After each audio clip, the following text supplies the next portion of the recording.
जाते हैं वो क्या करते हैं बताओ, बता सकते हो?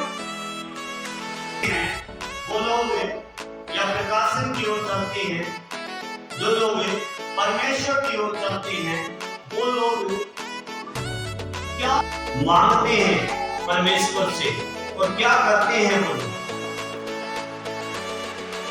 है पता? Hallelujah, hallelujah.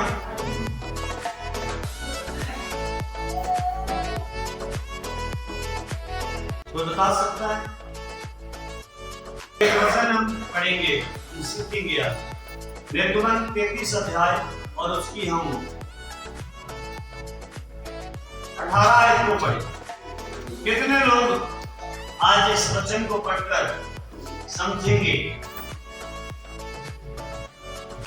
मूसा ने कहा, मुझे अपना तेज दिखा दे। मुझे अपना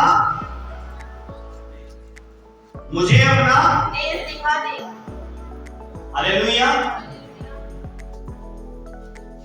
क्या आप लोग अपने जीवन को इस प्रकार का करते हैं परमेश्वर के सम्मुख कि प्रभु से कह सके कि प्रभु मुझे आज अपना तेज या अपनी गति या अपना प्रेम या परमेश्वर अपनी पवित्रता मुझे दिखा दे? हालेलुया, करते हैं? हालेलुया।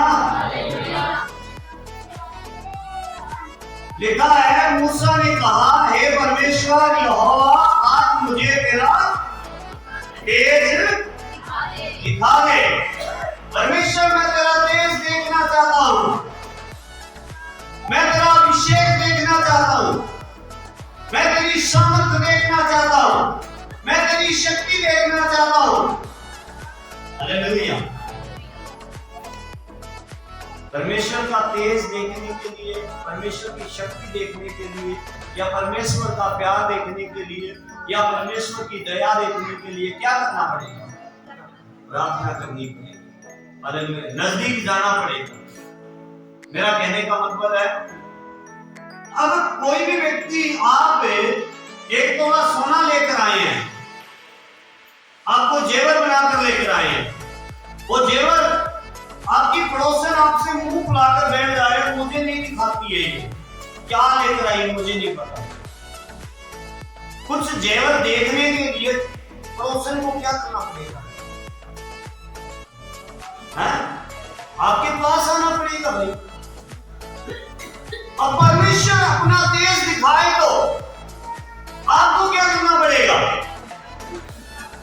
परमेश्वर के करीब जाना पड़ेगा, परमेश्वर के नजदीक जाना पड़ेगा, परमेश्वर की हजूरी में जाना पड़ेगा, परमेश्वर के अनुग्रह में आपको आना पड़ेगा, परमेश्वर के चरणों में आपको बैठकर उसके साथ बातचीत करनी पड़ेगी। हालेलुया। परमेश्वर अपना तेज दिखाए, परमेश्वर अपनी सामर्थ हमें दिखाए, अपना अभिषेक हमें दिखाए, उसके लिए हमें क्या करना चाहिए? परमेश्वर के करीब जाना चाहिए, परमेश्वर के नजदीक जाना चाहिए और प्रतिदिन जाना चाहिए। हालेलुया, प्रतिदिन। हालेलुया। परमेश्वर के करीब कैसे जाया जाता है? कैसे आप परमेश्वर के करीब आ सकते हैं? हालेलुया। प्रतिदिन आप परमेश्वर के करीब कैसे आ सकते हैं? बताओ, कैसे आ सकते हैं परमेश्वर? उसके कामों के द्वारा। उसके कामों के द्वारा? अगर हम उसके काम करेंगे तो हम उसके काम करेंगे वचन के द्वारा, प्रार्थना के द्वारा। और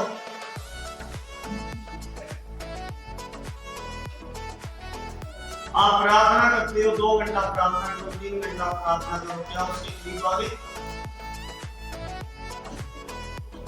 आप 2 घंटा बाइबल पढ़ लिया, क्या उसके करीब आ गए? अभी भी मेरे सवाल का जवाब नहीं। अजी विश्वास। विश्वास।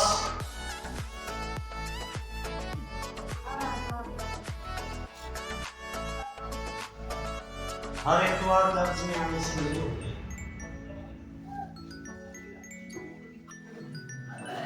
मैं क्या बोल रहा हूं आपकी समझ में नहीं आया। मैंने बोला कि परमेश्वर के करीब प्रतिदिन कैसे आया जाए। करीब आने के लिए कौन सा यंत्र है जो हमें करीब ला सकता है परमेश्वर?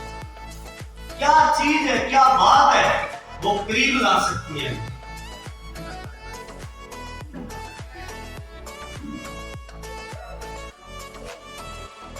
ठीक है, मेरा समय बताना हूं मैं। जैसे मेरे अंदर 10 बातों की कमी है।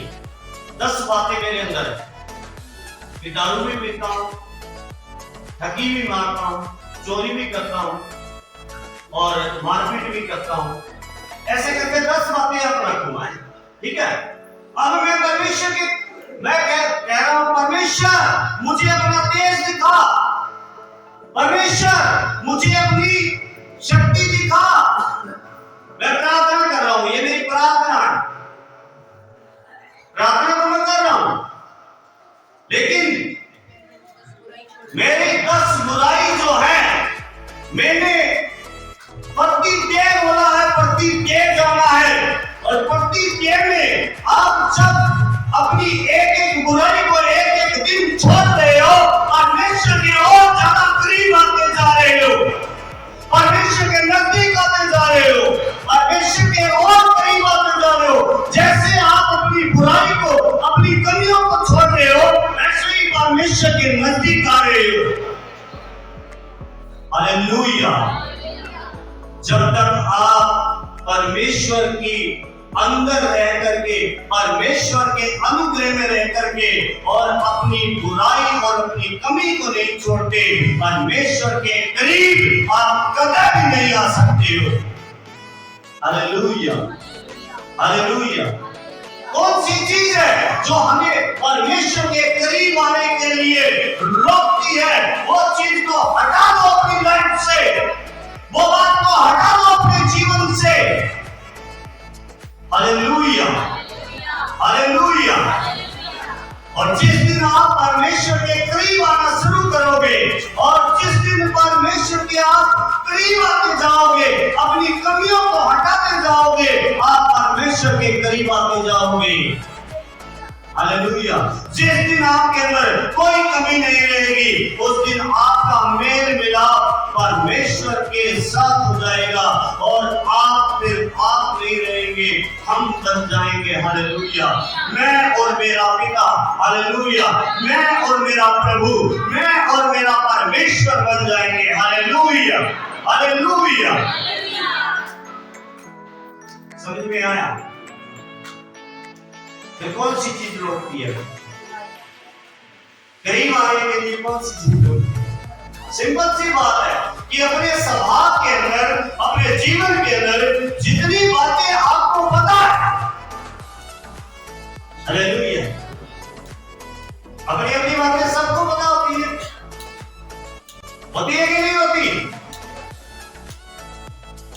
जो बातें आपको परमेश्वर के स्वभाव में बनने से रोकती है, परमेश्वर के करीब आने से रोकती है, उन बातों को अपनी लाइफ से अलग करना है और प्रतिदिन करना है। हालेलुया। केवल हमें प्रभु की उपस्थिति में आने के समय में छोड़कर बाहर नहीं आना, और उसे हमेशा के लिए त्यागना है, उसे हमेशा के लिए छोड़ना है। हालेलुया।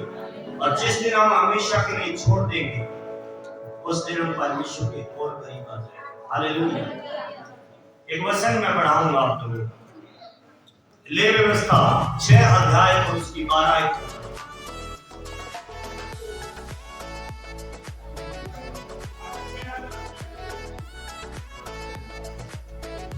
वेदी पर अग्नि जलती रहे। हालेलुया, बोले हालेलुया, जोर से बोले हालेलुया। क्या लिखा है? वेदी पर अग्नि, वेदी पर एक मनुष्य का जीवन है। हालेलुया। एक मनुष्य का जिंदगी है मेरे प्रियजन, उस पर आग जलती रहे। हालेलुया। उसके ऊपर आग हमेशा जलती रहे। किस बात की आग? पवित्र आत्मा के कार्यों की आग, पवित्र आत्मा के स्वभाव की आग, पवित्र आत्मा की बातों की आग आपकी बेटी के ऊपर बढ़ती देर जलती रहे। हालेलुया। आगे बढ़े। और कभी बुझने न पाए। और कभी बुझने ना पाए। हालेलुया। कभी बुझने ना पाए। कभी बुझने ना पाए। हालेलुया।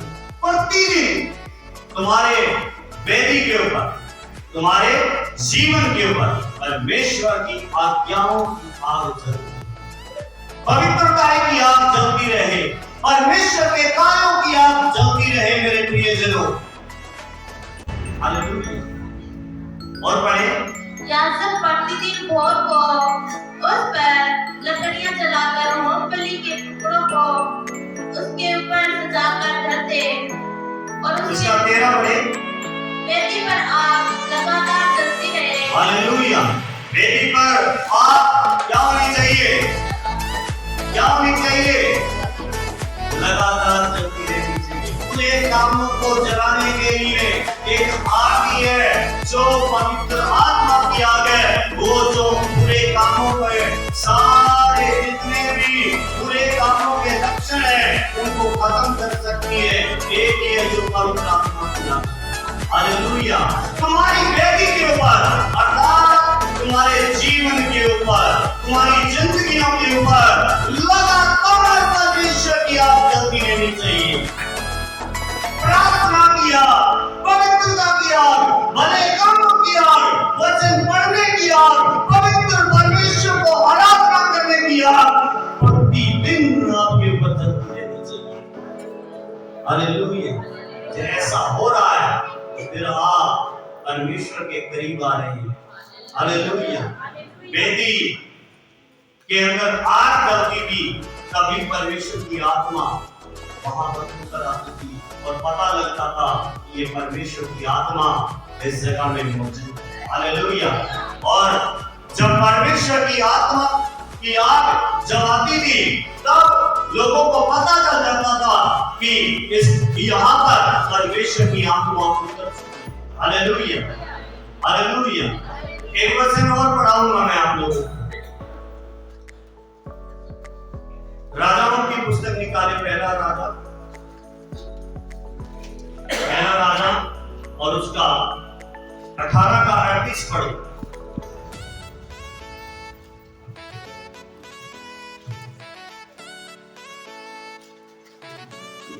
तब यहोवा की आग आकाश से प्रकट हुई। तब यहोवा की आग आकाश से प्रकट हुई और मूंगफली को लकड़ी और पत्थरों और धूलि से दफन कर दिया। हालेलुया। जितने भी उस वेदी के ऊपर लकड़ियां थी, पानी था, सबको भस्म कर दिया। इसका मतलब है कि जितना भी तुम्हारी जिंदगी में रोग हो, बीमारी हो, बंधन हो, अंधकार हो, सब यदि परमेश्वर यहोवा की आग आपके अंदर जल रही है तो वो चीजें सारी भस्म हो जाएंगी। आपके घर से, आपकी जिंदगियों से मिट जाएंगी और आप न्यू व्यक्ति में दिखाई देंगे परमेश्वर की ओर से। हालेलुया। और नए मनुष्य परमेश्वर के सम्मुख दिखाई देंगे। हालेलुया। और आगे बढ़े। और गड्ढे में का जल भी सुखा दिया। और यह देख सब लोग मुंह के बल गिरकर बोल उठे, यहोवा ही परमेश्वर है। सब लोग बोल उठे, यहोवा ही परमेश्वर है। सब लोग बोल उठे, यहोवा ही परमेश्वर है। पढ़ो।